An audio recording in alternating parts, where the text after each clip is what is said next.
Hello everyone and welcome to my new video. And what is this video about? Well, I'm very excited to start this new series about building fully functioning generative musical instruments in Max for Live to run in Ableton. We're going to use some classic digital signal processing tricks to not only generate musical events in time, but also design the sounds in order to make everything musical. We will cover all kinds of things like synths, drum machines, melodic synths, chords with polysynths, and maybe even some samplers and effects, and God knows what else. It could just go on forever, I don't know. We're going to do this all using only audio signals, no MIDI and no AI. I don't need AI, I've got my eye. And so here is a quick taste of what we are going to get in the series. I'm going to press play here. There we go. This is a little device I made earlier.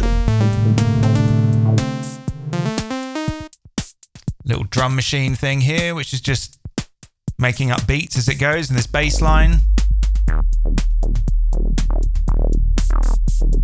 These chords. And this lead thing.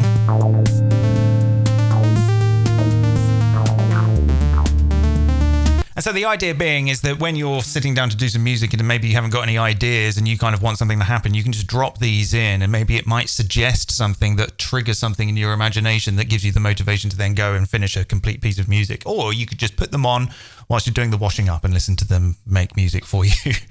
Okay, so let's get started. We're going to start today with a sort of basic melodic mono synth. I'm going to create a Max for Live Max instrument, open it up, and I'm going to start with this object called the Phasor, which is an incredibly useful object for so many reasons. I largely like to use it for doing things like building sequences or starting to build things that have a lot of rhythmic content. And the reason why is because its timing is very, very good because it kind of clocks at the sample rate of your audio interface.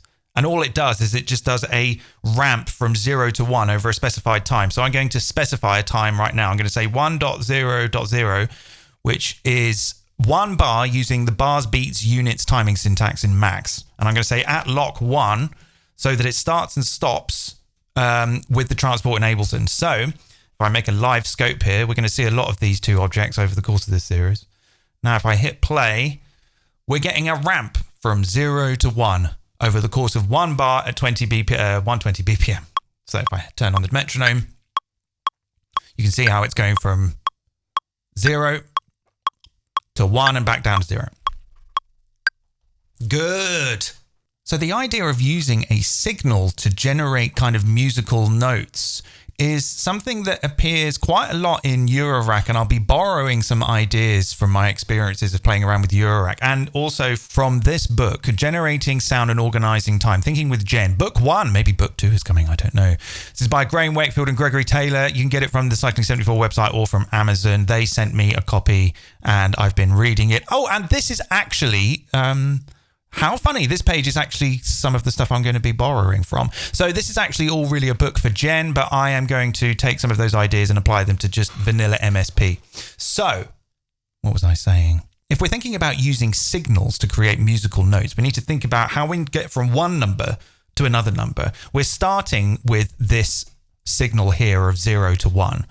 But 0 to 1 isn't even a very, very, very low semitone in MIDI. So we're going to have to do some maths. Now, if I was to start by simply multiplying this signal by 12, if we make a decision that 12 semitones is our octave, then what we're going to get is a ramp going from 0 to 12. If I start the ramp, let's turn that metronome off. Now, we can't see it because it's gone way off the scale, but if I create a number here and connect that, we can now see that the ramp is actually going from 0 to 12. That's an octave, right, in semitones? So if I was to create a cycle object and a live gain, and then I just kind of put that in there, and then I get the plug out here, put this, like, let's turn this down, plug this into the plug out, turn this... let's maybe just give this a, well, actually, let's just plug this straight into the cycle and see what we get. We're getting an incredibly low signal. That's what we're getting. So that is too low. That's an LFO, really. We can't hear it, so we're going to need to add some more signals to that to get it into a range where we can hear it. So I can already just see that these videos are going to get so messy, all this patching. So I'm going to make another signal. I just want to use only signals because it all happens instantly. I'm going to create a signal of 12, and then I'm going to multiply that by an integer and add that to this signal. Yeah, let's add that to that. And we can take another number here and see what we get on the way out. So if I was to multiply this by 4, we're now going from, let's have a look at what that number is. 48 probably. 48. So we're going from the MIDI note number 48 to an octave above. So if I was to connect that now to my cycle,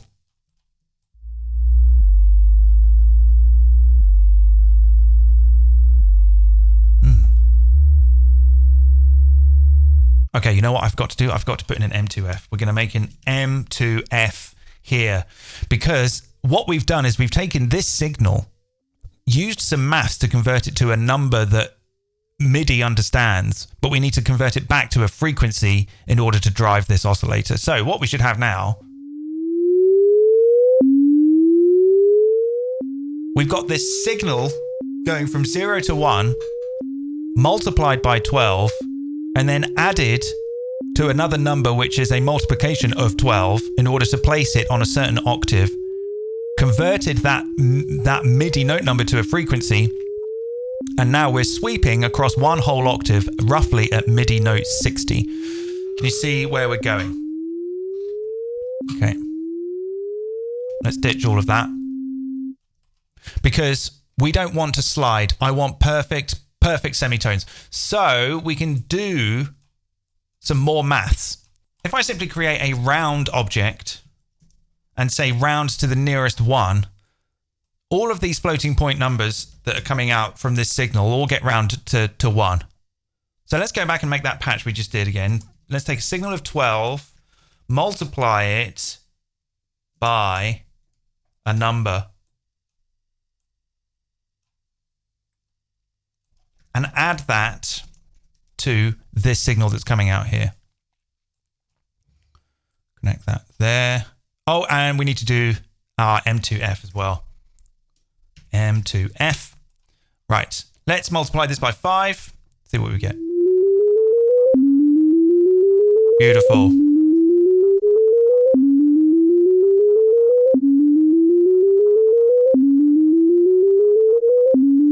Okay, we can't quite see that in the scope, but you can hear that it's now very much going up in semitones because we've rounded those signals to the nearest 1. Okay, but I don't want to just work with semitones in an octave. I want an actual scale. So we're going to do some more maths. I'm actually just going to start completely from scratch this time. So let's get rid of all this. First of all, I want to decide how many notes I want in my scale. I want 7 notes. So I'm going to multiply this by 7. This ramp here from 0 to 1. Whoops. So that is now going to go from 0 to 7 number. Give me a number. There we go. Then I'm going to round that to 1. And then I'm going to divide it back down by 7. Divide by 7. To get me back into the range of 0 to 1. And now, if we kind of look at this, we'll see that as the ramp goes up, it's rounding to, 0 to 1 divided by 7. So we can actually kind of see that as a scale now. Now, I've decided that I want 7 notes in my octave, but I also need to specify how big the octave is. So I can take that signal, multiply that by 12, which is the octave, round that to 1, and then divide that back down by 12. We don't actually really need to do this, but I'm going to do it anyway because I think visually it's quite good visually to be able to see this. So then now what we've got is 7 notes over our 12 note scale. as a signal. All right, stay with me on this. So let's go back to what we were doing before. Let's do that sig 12, which we're going to use to calculate our octave. And we'll go multiply by a number, which we will choose. And we will add that to this. So we're going to add a multiplication of 12 to our ramp, our signal here. Let's say multiply it by 5. Turn this up. Oh, no, we've got to do our M2F. Don't forget the M2F. Right, let's just use a number here to see what we're getting on the way out here. Yeah, okay, this looks pretty good. Whoa. Okay, something is wrong. Okay, I know what is wrong is because I need to multiply by 12 again. So really, in the context of what I'm doing, this bit here is actually not really necessary, but I'm going to leave it in because I think visually it looks nice with the scope. So I'm just going to simply multiply that back up by 12 and then multiply 12 by 5. There we go. We've got a scale. Now, if I was to take a snapshot of that, of this, see what we get. Oh, I need to give it an interval, say 1 millisecond. Right, okay, let's make a K slider and just connect that so we can actually see what notes we're playing. Let's have a look. See?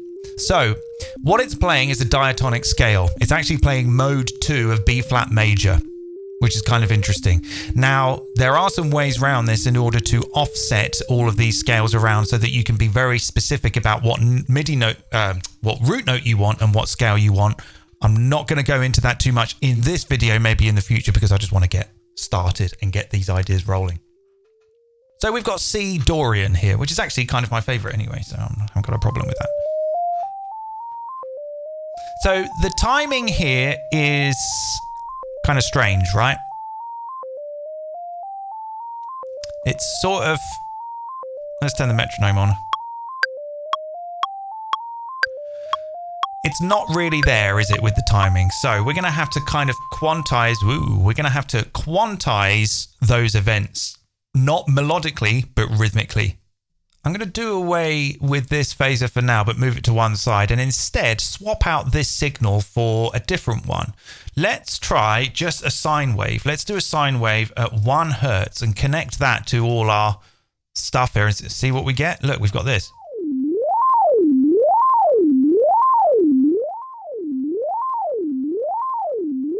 Isn't that mad fun? Let's try a different signal. Let's try random at 0.5 hertz. Now,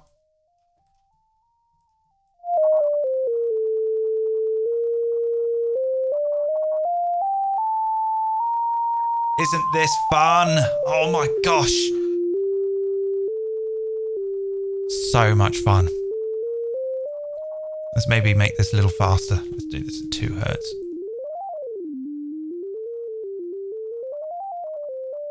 Okay, I am not happy with the range that this is going because this is actually going into the negative. I need to stay in the positive. So I'm just going to do a quick bit of math here. Let's go +1 and then multiply by 0.5. And then I think we will be back in only the positive polarity. That's good. Right, let's quantize these and make these rhythmically very interesting. So I'm going to take another phaser. Let's move all, oh my God, what have I done? Right, let's move all of this a little bit over here. I'm going to make a sample and hold rhythmic quantizer. So I'm going to make another phaser here. I'm going to say phaser go at 16th notes at lock 1. And what that is going to give us is some 16th note ramps at the tempo. Then report the delta of those signals and give me a 1 every time the signal is greater than 0. Great. Now we've got some 16th note pulses. There's a huge amount of stuff that we could do with that. Let's start just by quantizing the note event. So what we could actually do is create a sample and hold and put it here between the maths that is calculating our notes and the M2F, which is converting it to frequency. So every time that that signal comes in, it's not going to report it until I send a bang, which I'm going to do from this trigger here. And then what we should get is now everything's kind of quantized to 16th notes. Isn't that just, oh, I love it. But maybe we want a little bit of rhythmic variety. So this is again where we're going to do some more sample and hold stuff. We're going to be seeing a lot of this throughout these videos. Sample and holds, Phasor, delta, all these triggers, all this rounding and all this sort of stuff. It's really a really nice sort of foundation for getting into this type of thing, I think. So let's make a sample and hold. I'm going to make a noise object. Oh my God, I can't spell noise. Noise object. I want to take the absolute value of that noise and I want to make a sample and hold of that. So now what we have is just a kind of random sample and hold at 16th notes.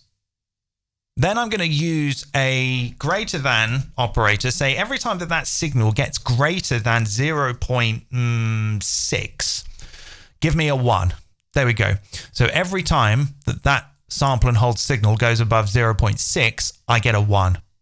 And if it goes below, I get 0. So I'm going to use that as a gate to open and close these 16th note triggers over here. So all I can do really is just go multiply here, plug that in to that. And then what we get is sort of some rhythmic variations of 16th notes, couple of gaps, pauses, bit of phrasing. So this is what we're going to get when we plug that into our sample and hold, which is doing the notes. A little bit more phrasing, I think. Wow, that was just almost beautiful. So yeah, I feel like my computer's singing to me. So now we need like some amplitude modulation of the sound, I think. So we can actually just take this signal here, which is essentially our trigger. I'll put a little comment here. Comment trigger. And this is our note. These are our notes and our trigger. So I can simply just plug this into a slide here. I'm going to say slide up by 0. Slide up by 0 and slide down by 10,000 samples. And then what we get is this nice little sort of toothy wave here, which we can use as an amplitude modulation for our little monosynth here. So I'm going to make a multiply here and connect that to my multiply. And then what we get is this. Oh, lovely. It's music. That is music, man. So it's a little clicky.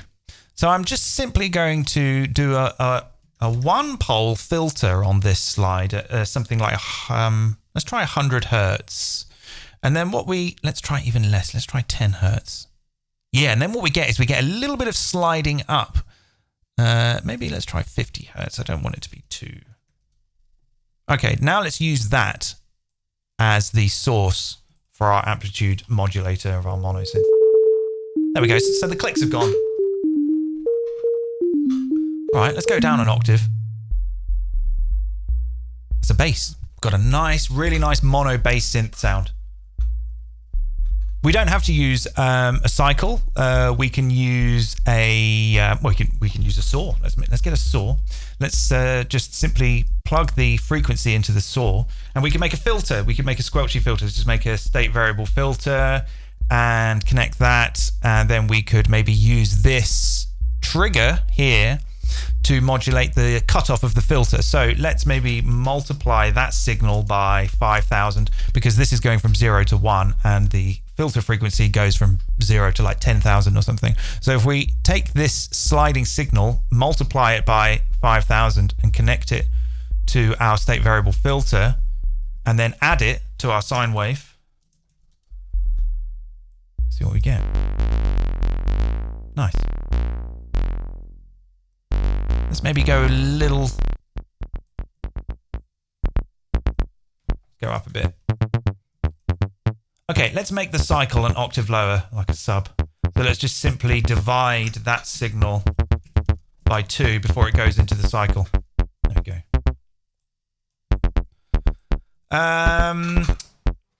Yeah, I'm starting to get excited now because now I feel like that we're in the place where it's like, right, it's making music that makes sense. But now I want to just start breathing all this weird experimental life into it. And really, it's all down to just all this sample and hold stuff. So we can use any number of sample and holds to just create more random numbers.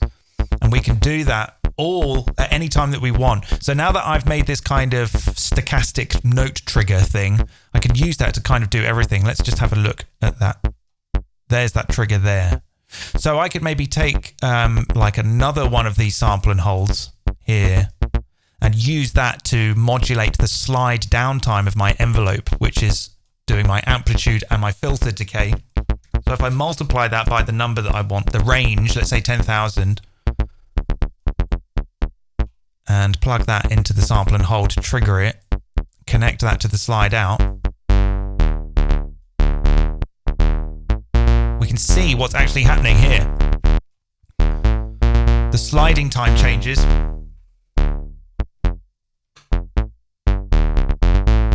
Okay, we've got some absolute values of the noise here.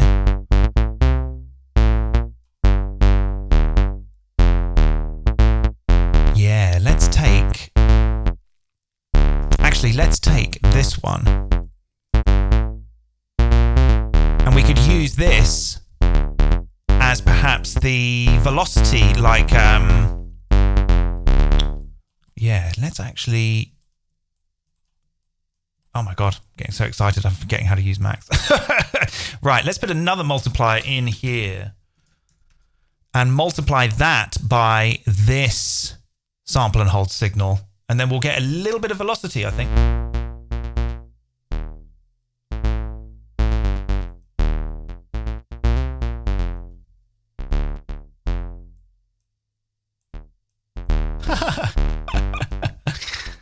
It's kind of cutesy, but I find it exciting at the same time. This is a process that's going to take a lot of finessing and a lot of like streamlining, but we're very much in the experimental point of this series, which is like kind of doing a proof of concept of this idea. This is not a new and original idea. People have been doing this stuff for a very, very, very long time, and it's one of the reasons I think why people get into stuff like eurorack and modular stuff, because it's interesting new ways of arriving at ideas. Because even though the MIDI keyboard and, you know, MIDI is so incredibly flexible and in many ways still yet uncharted, it can feel a little bit like, there's not much fluidity to it.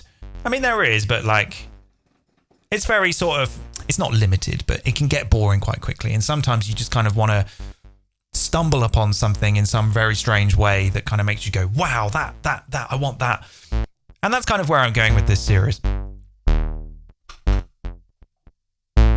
Okay, let's maybe use like this is already getting very messy. Let's take like another sample and hold and use that to maybe, let's multiply this by something like 0.75 and use that to do the resonance of the filter, which is over here.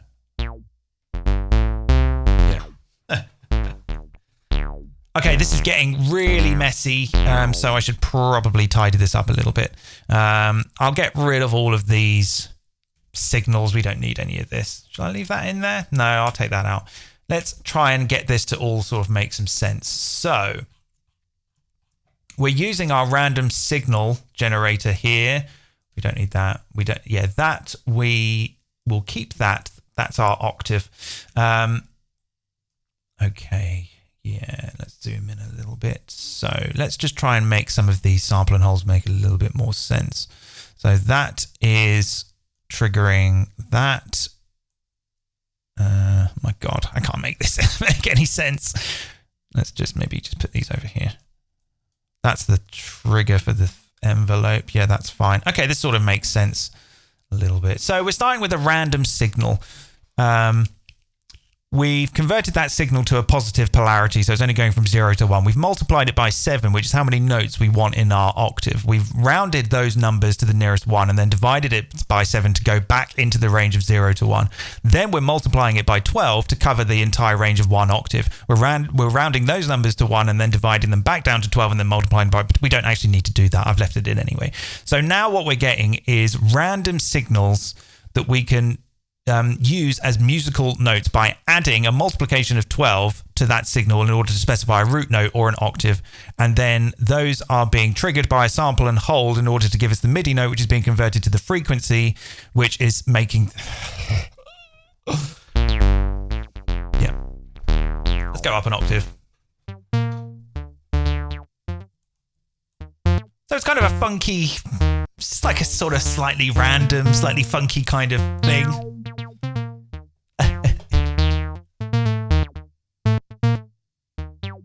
I like it very much. Didn't actually use that phaser in the end. Get rid of it. Okay, so I'll just maybe make a live dial here. No, I'll just use a live number. We don't really need that many numbers on here. Let's just say 2 to 8, maybe 2 to 6. 2 to 6. Okay. We'll use that to specify our octave. This is going to have the world's most boring user interface ever, but that's kind of the point. The point is that I don't want you to get distracted by having too many options, because we're going to essentially program how many options these instruments have by kind of giving them as many options as they want in order to do whatever they want because they're generating it. It's kind of really about us not actually doing anything. Well, obviously we're doing everything, but we're giving the computer some rules in which to do whatever it wants, and then we will be the judge of whether it's good enough or not. So I'll just put that there and just put this octave. Select those two things, go Command-Shift-P, add to the presentation. Oh, and I think that as well, we'll add that to the presentation.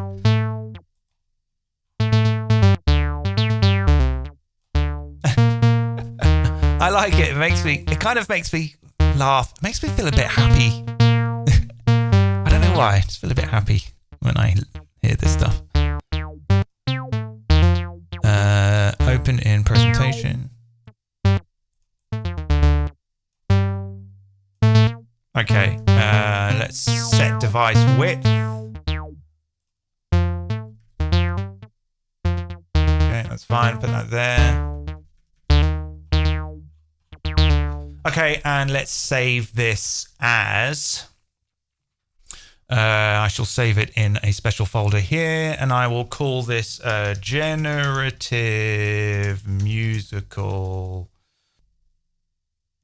Instruments in Max for Live, and I'm going to call this EP1 Monosynth Lead. Melodic, it's a melodic monosynth type thing. Right, okay, let's save that. Come out of here, and now here it is in our instrument in Ableton.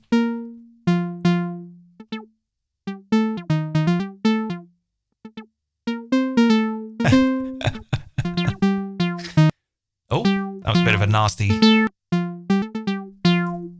There might be... No, I think it's going to cut off if you stop the transport.